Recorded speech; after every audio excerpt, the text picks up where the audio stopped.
Bonjour et bienvenue sur Mon Financier. Nous sommes le jeudi 18 juin et la Grèce, toujours la Grèce, encore la Grèce à la une de tous les journaux. Hier, la nouveauté, c'est que la Banque centrale de Grèce a dit écoutez, c'est simple, hein, si on va vers le Grexit, c'est pas une situation simple à gérer, ça va être une catastrophe. Le Figaro nous parle d'un scénario noir. Aujourd'hui, il y a la rencontre des ministres des Finances de la zone euro.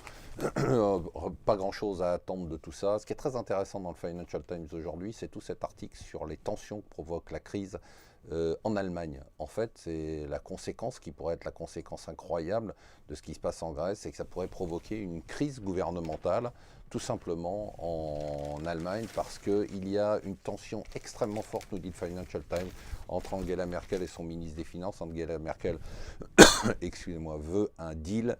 Son ministre des Finances veut faire sortir la Grèce de la zone euro.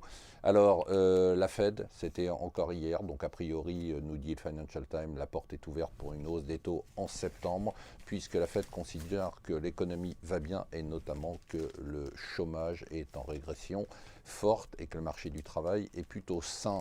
Alors c'est peut-être la plus grosse menace pour Uber depuis sa création. Le tribunal de Californie a décidé, alors bien évidemment il y aura des appels, ça va durer des années, que les chauffeurs devraient être considérés non pas comme des indépendants, mais comme des employés et des salariés d'Uber. Si c'était le cas, eh bien évidemment Uber devrait payer les charges sociales et ça serait l'écroulement total de son modèle. On n'y est pas encore. Voilà, alors l'impôt à la source, bien évidemment, moi j'en ai rêvé toute la nuit, une année blanche en 2017, vous imaginez tout ce que vous pourriez faire avec.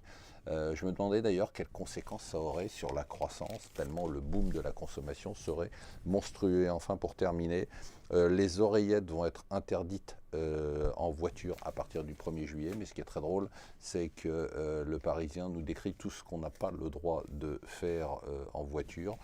J'en parle dans ma newsletter, vous devriez le lire parce que c'est très drôle. Voilà, restez avec nous sur Mon Financier.